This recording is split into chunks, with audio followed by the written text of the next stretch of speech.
quel serait le plus grand miracle de la Bible? Personnellement, j'ai de la difficulté à décider entre deux. Parce que pour moi, c'est nécessairement les deux plus grands. Mais qui est le plus grand? C'est le passage de la mer Rouge et la résurrection de Lazare. Après 4 jours. Après 4 jours. Oui. Après 4 jours de sépulture, Lazare a été ressuscité. Le peuple devant la mer Rouge a passé à pied sec. Bon, en tout cas, ce sont deux grands miracles. Donc, et ça explique aussi la réaction du peuple après la mer Rouge. Oui, qu'est-ce que le peuple a fait? Lorsque tu es au chapitre 15. Ok. Alors, c'est le cantique. Mais justement, eh bien, au chapitre 15,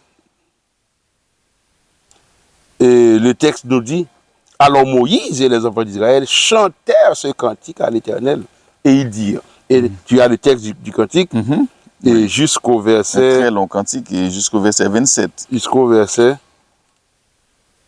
C'est le verset 27? Ok. Jusqu'au verset 21. 21, ok, ouais. Voilà, oui. Donc, ok. Jusqu'au verset 21, c'est le cantique que tu as. Ok. Bon, ce n'est pas une étude sur le cantique, mais au moins, on pouvait voir comment on chante à l'Éternel. Ok. Parce qu'aujourd'hui, tu peux constater que on a tendance à dénaturer les choses.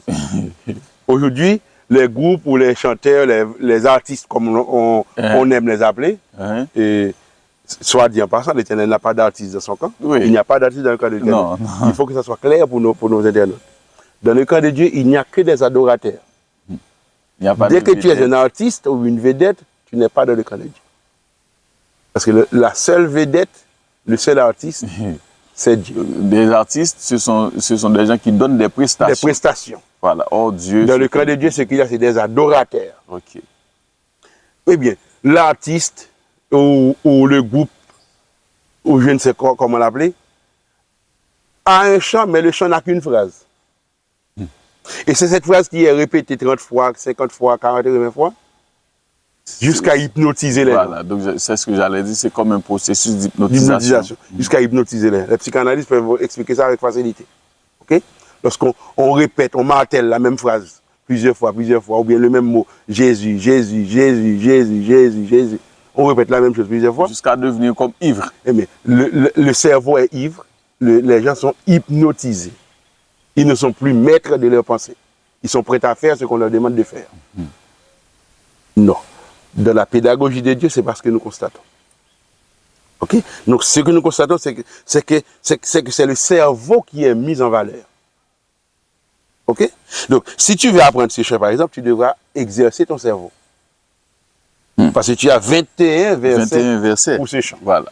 Ok? On pourrait dire c'est plusieurs couplets. C'est plusieurs couplets. Par exemple, le psaume 119. C'est un chant. C'est un chant. Parfois, les gens oublient ça. Tu as 175 versets. Mais c'est un chant. C'est un chant. Et il y a des gens qui mémorisent le chant. Le psaume 119, c'est le plus long. Oui. Donc, il y a des gens qui mémorisent le chant. Ok. Donc, quelle est la tendance? Le chant le plus court que l'on trouve dans le psautier, dans les livres de psaumes, c'est le psaume 117. 117. Qui a 2 versets. Mais aujourd'hui, même le psaume 117, c'est un chant très long. Parce que les groupes... Pour la tendance. Oui, pour la tendance aujourd'hui, c'est une phrase. Une phrase. Il suffit de répéter. Et puis on répète ça à satiété jusqu'à ce que l'assemblée soit hypnotisée. Et maintenant, les gens se mettent à pleurer. Et l'artiste ou bien le prédicateur, il a atteint son objectif. Et les gens, ce qu'il voulait que les gens fassent, ils le font. Et il est satisfait. Mais ce n'est pas comme ça qu'on chante la gloire de Dieu. Donc, le peuple est obligé. Moïse lui-même n'a pas... J'essaie de me placer devant la mer Rouge, mentalement. Ok. Pour faire quoi?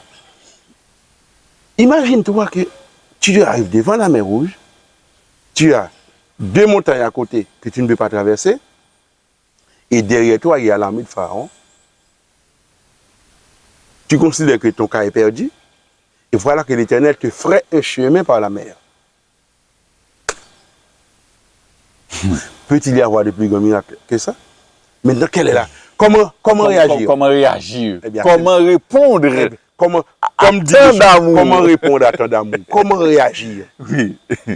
Eh bien, il n'y a pas de discours qui tient dans ce moment-là. La seule réaction possible, c'est chanter. Chanter. C'est louer. Parce qu'en chantant, on exprime ses sentiments. On arrive à dire à Dieu ce qu'on ressent pour lui, sa reconnaissance pour ses merveilles, pour ses bienfaits. Et c'est ce qui s'est passé.